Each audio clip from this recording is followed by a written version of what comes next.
नमस्कार रसिको हो. मी रंगकर्मी मधुकर पंडित बडोद्याहून.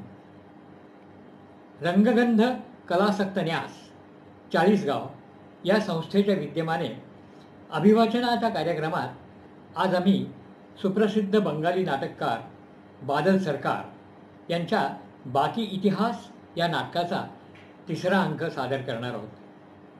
मराठी अनुवाद अरविंद देशपांडे. 1960-70च्या दशकात बंगाली रंगभूमीवर बादल सरकार यांचं नाट्यलेखन एक वेगळाच ट्रेंड घेऊन रुजलं, गाजलं आणि नावाजलं ते त्यांच्या एका वेगळ्याच शैलीमुळे, जिच्यामुळे दिग्दर्शक आणि नटांनाही सादरीकरणाची नवीन परिमाणं शोधण्याचं आव्हान स्वीकारावं लागलं. जुलूस, एवन इंद्रजीत, पगला घोडा, वल्लपूरची दंतकथा, बाकी इतिहास ही त्यांची मराठीत भाषांतरित झालेली आणि सादर झालेली नाटकं. त्यावेळी आपण ती पाहून आवडल्याची पावतीही दिली होती हे अनेकांच्या स्मरणात असेल. तर आज आपण त्यांच्या बाकी इतिहास या नाटकाच्या तिसऱ्या अंकाचं अभिवाचन ऐकणार आहोत. त्यापूर्वी त्याची थोडीशी पार्श्वभूमी. एक सुविद्य कपल, शरद आणि वासंती. वासंती एक शिक्षिका आणि नावाजलेली कथा लेखिका. शरद कॉलेजात साहित्याचा प्राध्यापक. एका रविवारी सकाळी चहानंतर ते दोघं गप्पा मारत असताना वर्तमानपत्रातली सीतानाथ चक्रवर्ती नावाच्या एका ओझरत्या ओळखीच्या व्यक्तीनं आत्महत्या केल्याची बातमी ते वाचतात आणि गप्पांच्या ओघात त्यानं आत्महत्या का केली असावी याबद्दल त्यांच्यात चर्चा होते. एखादी कथाच लिहिणं मग यावर, असं शरद वासंतीला सुचवतो आणि ती एक कथा लिहिते. तो याचा पहिला अंक. दुसऱ्या अंकात ती कथा वाचून दाखवते आणि शरदची कॉमेंट मागते. हे कारण काही थेट आत्महत्येपर्यंत नेणारं नाही असं शरदचं मत पडतं. मग तुम्हीच लिहा ना, खरं कारण काय असू शकेल त्याबद्दल, असं ती सुचवते आणि मग शरद स्वतःच्या तर्कानं एक कथा लिहितो. तो दुसरा अंक. सीतानाथच्या आत्महत्येचं कारण काय या चर्चेत संपूर्ण दिवस पुरा होतो आणि कंटाळल्या अवस्थेत मग वासंती झोपायला जाते. पण शरदच्या डोक्यात मात्र त्या विचारांची चक्र चालूच राहतात. आणि टू हिज सरप्राईज, सीतानाथ प्रत्यक्षच त्याच्यासमोर उपस्थित होतो. शरद मग त्यालाच विचारतो की बाबा रे, इतकं सगळं चांगलं असताना तू आत्महत्या का केलीस? मी आणि माझी पत्नी दिवसभर याचं कारण काय असेल याची चर्चा करत होतो आणि आता पुढे प्रत्यक्षच ऐका. कोण? मी सीतानाथ. सीतानाथ चक्रवर्ती? हो. का ओळखलं नाहीस? ओळखलं तर खरं, पण मला कळत नाही. साधी गोष्ट कळणं फार कठीण असतं. साधी गोष्ट कोणाच्याच लक्षात येत नाही. कदाचित कळून घेणं टाळलं जात असावं. मी समजलो नाही. मी तेच म्हणालो ना आता, समजू शकला नाहीस. तुझ्या बायकोलाही कळलं नाही, कनकलाही कळलं नाही, कोणालाच कळलं नाही. कसं कळणार? साधी गोष्ट आहे ना. साधी गोष्ट आहे म्हणून समजलो नाही आम्ही. का? देव जाणे. भीतीमुळे कदाचित. भीती? भीती कसली? तर्काची. समजल्यामुळे तर्क करता येतो. तर्क असल्यामुळे मग तो मान्य भाग पडतो आणि मान्य करण्यामुळे मग तर्काला पुष्टी मिळते. मग त्याची परिणती होते निष्कर्षामध्ये आणि शेवटी निष्कर्षाचीच भीती वाटते माणसाला. कोणता निष्कर्ष? अंतिम निष्कर्ष, सर्वात मोठा. त्याच्यापुढे मग तर्काला गती नाही. एकतर त्या निष्कर्षाचा स्वीकार करा, नाहीतर तर्क खोटा असं समजून मागे पाऊल टाका. काय काय समजलो नाही मी. तेच ना, कसं समजणार? सरळ आणि साधी गोष्ट आहे ना ती. पण तुम्ही आत्महत्या का केली? नाहीतर काय करणार होतो मी? जगायचं होतं. जगून काय करायचं होतं? काय म्हणजे? अरे जे सगळे लोक करतात तेच. तेच. काय करतात सगळे लोक? काय करत नाहीत? हं? प्रत्येक माणसाला काही ना काही प्रयोजन असतं, काम असतं, करायचं कितीतरी शिल्लक आहे. उदाहरणार्थ हे वर्तमानपत्रातली कात्रणं कापणं. हा, हो, का नाही? ते पण एक काम आहेच, मुद्दाम करण्यासारखं. हो, ते झालंच. मी पण कात्रणं ठेवतो. बातम्यांची नाही, चित्रांची. बातम्यांच्या चित्रांची. बातम्यांच्या चित्रांची? हो, पाहिजे. हा, ते काय आहे ओळखलंस? हे तर महाभारतातलं चित्र. हा, दुःशासनाचं रक्तपान, भीमाचा सूड. ठाऊक आहे ना कथा? हे प्राचीन मिस्र देशाचं चित्र. फरोहाचे गुलाम दगड उरापोटावर घेऊन उचलत आहेत आणि पिरॅमिड बनवत आहेत. या रक्षकाच्या हातातला चाबूक पाहिलास? बैलाच्या चामड्याचा आहे तो, खूप कठोर. हा रोमन सम्राटाचा नौकाविहार.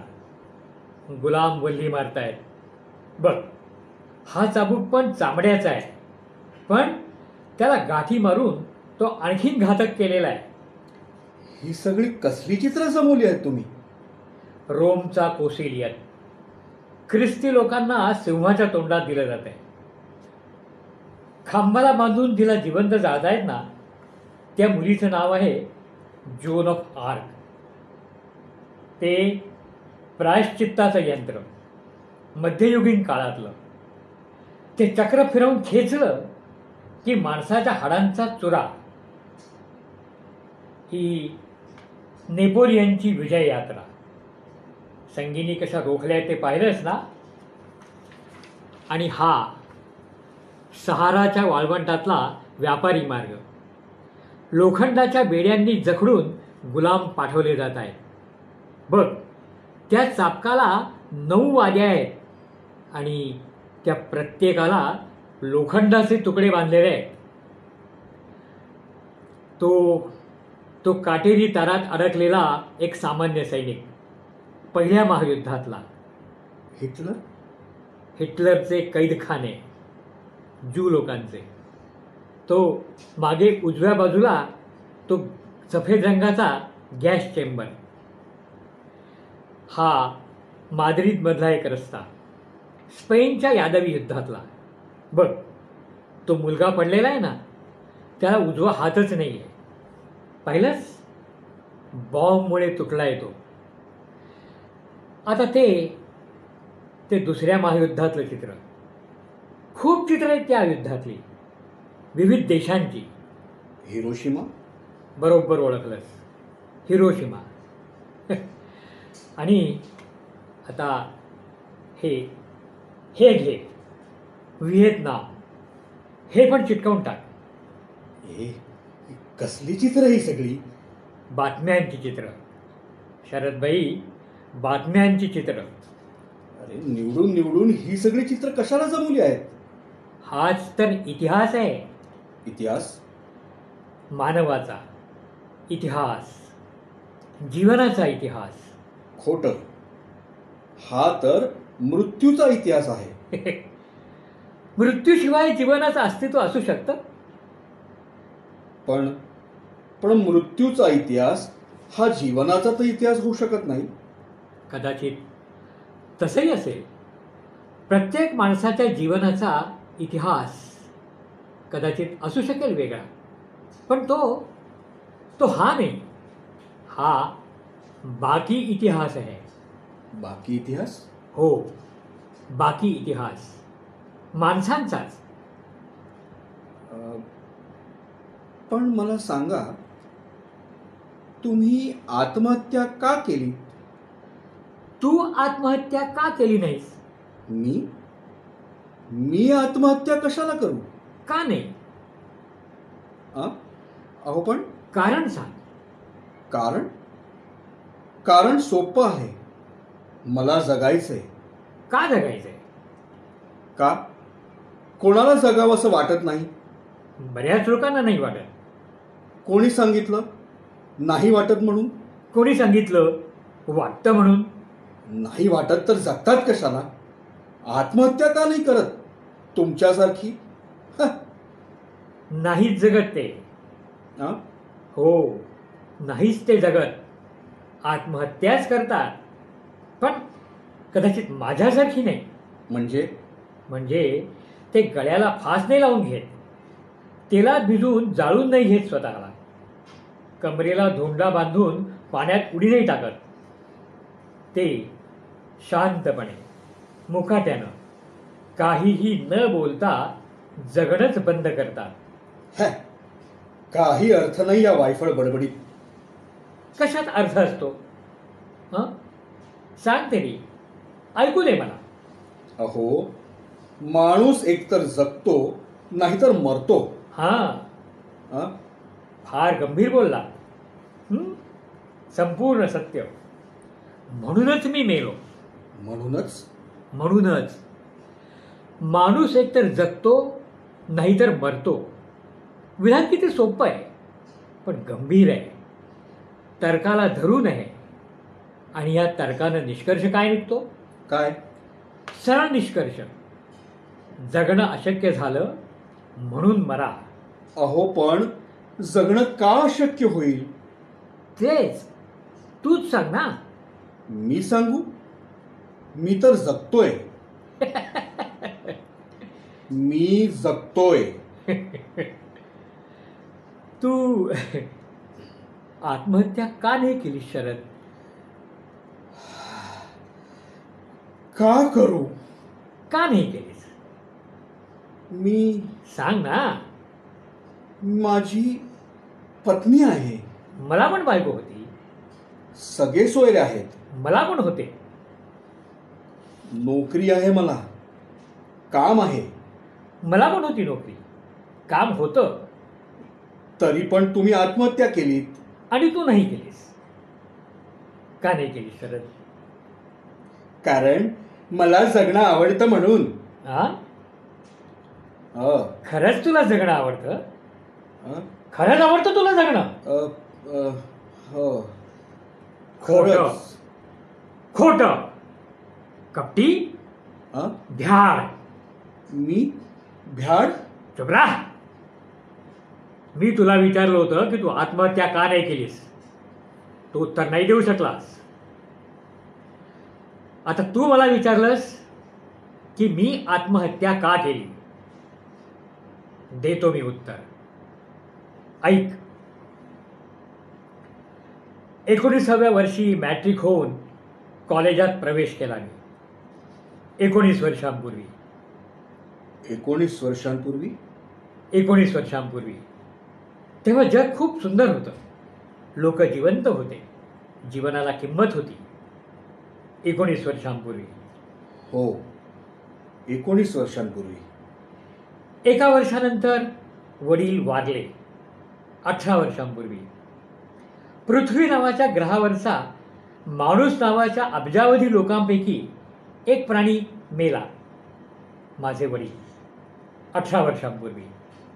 हां, माझे वडीलही 18 वर्षापूर्वीच वारले होते.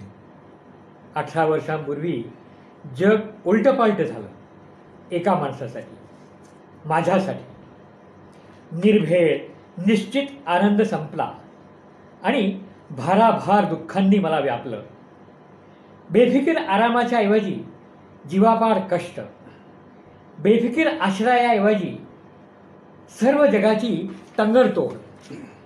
जीवनातला सगळा रस, सगळा रंग धुवून पुसून गेला आणि फक्त एकच कार्य उरलं, माणूस बनण्याचं. 18 वर्षांपूर्वी. 18 वर्षांपूर्वी. माणूस बनणं. माणूस. त्यावेळी माणूस बनण्याचा एकच अर्थ माहीत होता, शिकून सवरून परीक्षेत पास होणं, आपल्या पायावर उभं राहणं, म्हणजेच नोकरी करणं, म्हणजेच आपल्यातल्या फार मोठ्या भागाला नियमितपणे विकून नियमित जेवण्या राहण्याची व्यवस्था करणं. फक्त एकच कार्य, एकच प्रतिज्ञा, दुःख, विपत्ती, अभाव, गरिबी, छळ, अपमान या सगळ्यांविरुद्ध लढत राहण्याचं एकमेव शस्त्र, केवळ एकच प्रतिज्ञा, एकच निश्चय, सबंध जीवनाचा केवळ एकच अर्थ. माझीही हीच एक प्रतिज्ञा होती 18 वर्षांपूर्वी.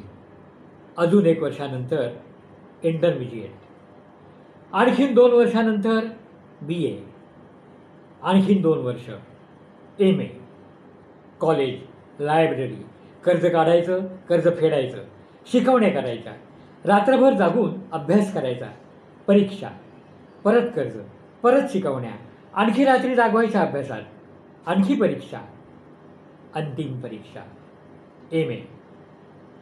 माणूस बनण्याची शेवटची पायरी MA. 13 वर्षांपूर्वी. हो, 13 वर्षांपूर्वी मीही MA झालो. शेवटची परीक्षा, परीक्षांचा शेवट. माणूस तयार झालाय, आपल्या पायावर उभा राहिलाय, नोकरी मिळाली आहे. जे ध्येयच ज्या जीवनाचा अर्थ, एकमात्र अर्थ होतं, त्या ध्येयाची पूर्ती झाली 13 वर्षांपूर्वी. 13 वर्षांपूर्वी. 13 वर्षांपूर्वी जीवनाचा आरंभ आणि जीवनाचा अंत. पुन्हा नव्या अर्थाचा शोध, नव्या ध्येयाचा शोध, नव्या जीवनाचा आरंभ. असंख्य विद्यार्थी रांगेने बसलेले आहेत, असंख्य बाकांवर असंख्य विद्यार्थी, प्रोफेसरांच्या चेहऱ्याकडे एकटक पाहत बसलेले. केवढे प्रोफेसर, KNB, MRD, मी पण प्रोफेसर, SNC. मी पण कॉलेजात शिकवतो. आश्चर्य आहे, 13 वर्ष झाली. 13 वर्षांपासून असंख्य विद्यार्थी, प्रत्येक दिवशी बाकांच्या रांगांवर असंख्य विद्यार्थी, प्रत्येक वर्षी 1 वर्ष, 2 वर्ष, मग कनकशी ओळख. 2 वर्ष. 11 वर्षांपूर्वी कनकशी ओळख. कनक शाळेतली शिक्षिका. वासंती पण शाळेत शिकवते. शिक्षिका कनक. असंख्य मुली, बाकांच्या रांगांवर असंख्य मुली. पण कनक तरुण आहे, कनक जिवंत आहे, कनक सुंदर आहे, कनक उत्सुक आहे, कनक जीवनाचा अर्थ आहे, नव्या जीवनाचा अर्थ, भावी जीवनाचा अर्थ. शिक्षिका कनक, प्रेयसी कनक, पत्नी कनक. वासंती. हं? वासंती. अहो अहो ही तर माझी कहाणी आहे. वासंती. प्रेयसी कनक, पत्नी कनक. वर्षामागून वर्ष, 11 वर्ष, बाकांच्या रांगा, विद्यार्थी कनक, कॉलेज कनक, लेक्चर्स कनक, नव्या जीवनाचा अर्थ, जगण्याचं नवीन कारण. असंख्य मिनिटं, तास, दिवस, महिने, वर्ष, अनंत निरर्थकतांमध्ये एकच अर्थ, कनक. वासंती. कनक. 11 वर्षांपासूनची प्रेयसी कनक, 11 वर्षांपासूनची पत्नी कनक. पण 11 वर्षातल्या असंख्य सेकंद, मिनिटं, तासांच्या मध्ये, 11 वर्षांच्या अनंत निरर्थकतेमध्ये कनक हळूहळू बुडून गेली. नाही. कनक बुडून गेली. असंख्य मिनिटं, तास आणि दिवसाच्या परिश्रमात दिवसाच्या नवीन अर्थही, जीवनाचा नवीन अर्थही बुडून गेला. शक्य नाही. वासंती बुडाली नाही. ती जीवन आहे. वासंती जीवनाचा अर्थ आहे. जीवनाचा अर्थ 11 वर्षांच्या निरर्थकतेमध्ये हरवून गेला. मला मान्य नाही हे. 11 वर्ष, 11 शतकं, 11 सहस्र वर्ष, असंख्य वर्षांच्या निरर्थकतेचा इतिहास, मानव नावाच्या असंख्य कीटकांचा निरर्थक इतिहास. मला मान्य नाही हे. तुला मान्य नाहीये? हा, शरद नाग सांगतोय त्याला मान्य नाहीये हे. हा? असंख्य किड्या मुंग्यातला एक किडा तू, तो इतिहासच मान्य करत नाहीयेस. अहो पण हा इतिहासच नाहीये मुळी. मग इतिहास म्हणजे काय रे शरद? हा, परीक्षेत पास होण्याचं ध्येय, जिवंत सुंदर उत्सुक स्त्रीबरोबर राहण्याचं समाधान, सुख त्यातलं? हो, हाच हाच हाच. आणि तो तो त्या चिकट वहीतला तो बाकी इतिहास? बाकी इतिहास? हो, बाकी इतिहास. परीक्षा नाही, नोकरी नाही, कनक नाही, वासंती सुद्धा नाही. हा बाकी इतिहास, दंगलींचा, महायुद्धांचा, शेकडो वर्षांपासून होत आलेले खून, जुलूम, अत्याचार, त्यांचा इतिहास. कौरव पांडव, सिकंदर, चंगीज खान, नेपोलियन, हिटलर यांचा इतिहास. हजारो वर्षांचा इतिहास. पिरामिडच्या दगडांवर, जलियांवाला बागेच्या भिंतींवर, हिरोशिमाच्या पायदळी पडलेल्या धुळीत लिहिलेला आहे तो हजारो वर्षांचा हा बाकी इतिहास. पण पण मी त्यांचं काय करू शकणार आहे? तू काहीच करू शकत नाहीस. मी सुद्धा काहीही करायला असमर्थ होतो.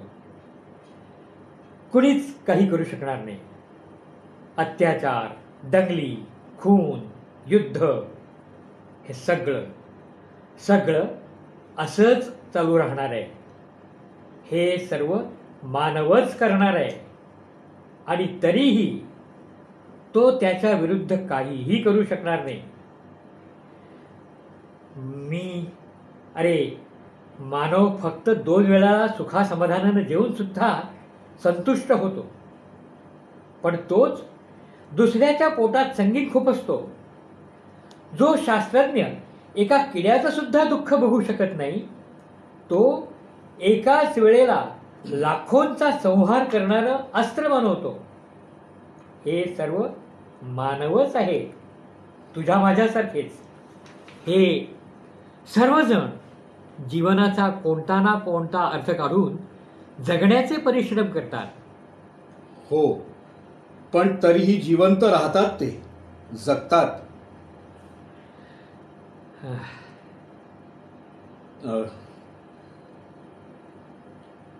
तुम्ही आत्महत्या का केलीत?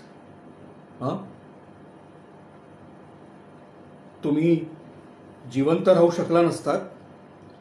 इतर हजारो लोकांप्रमाणे जगू शकला नसतात?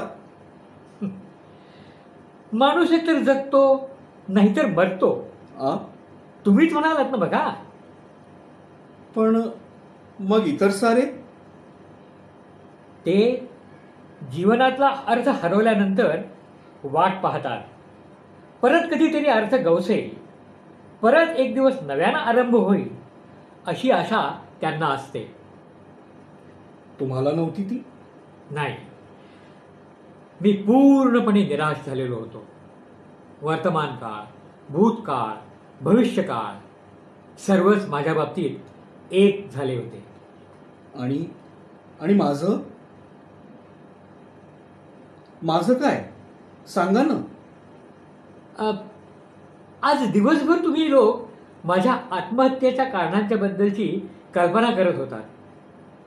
हो, जेव्हा करत होतात कल्पना शरद, तेव्हा खरंच खरं कारण माहीत नव्हतं तुम्हाला? कदाचित ठाऊक होतं. हो, आता वाटतं होतं ठाऊक. मग तू आत्महत्या का नाही केली शरद?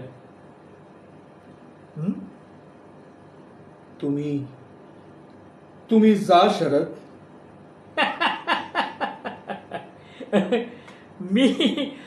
मी सीतानाथ आहे. तुम्ही जा सीतानाथ. हा हा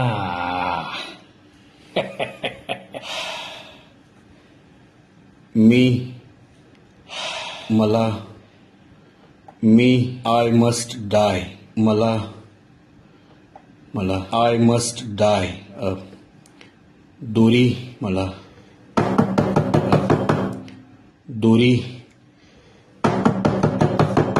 कोण? Congratulations Sharad Babu, congratulations. वासुदेव, तू अरे एवढ्या रात्री? अबे रहा ही नहीं गया, रिसेप्शन से सीधा इधर आया. Good news for you. Good news? अरे अपना हरकिशन जा रहा है, नोटिस भी दिया. क्या? हरकिशन? हाँ, अरे खुद प्रिंसिपल साहब ने बताया सबके सामने. वो बहुतोष मित्तिर के रिसेप्शन में हरकिशन भी था. काय? हरकिशन जाणार? अभी 1 महीने के अंदर अंदर तुम असिस्टेंट प्रोफेसर. कंग्रेचुलेशंस. भाभी, ओ भाभी जी, वासंती भाभी, किधर हो आप?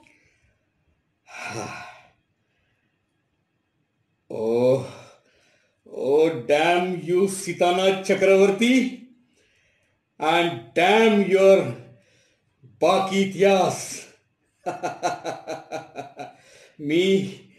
मी असिस्टंट प्रोफेसर होणार.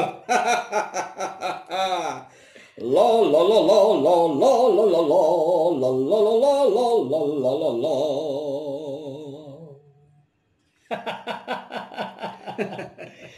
हा, तर कसा काय वाटला आमचा हा परफॉर्मन्स तुम्हाला? आता ओळख करून देतो. हा माझा मुलगा अजित पंडित. नमस्कार. आणि हे माझे बाबा मधुकर पंडित. नमस्कार. आणि कॅमेऱ्याच्या मागे आमची तांत्रिक सहाय्यक आकांक्षा पंडित, माझी नात.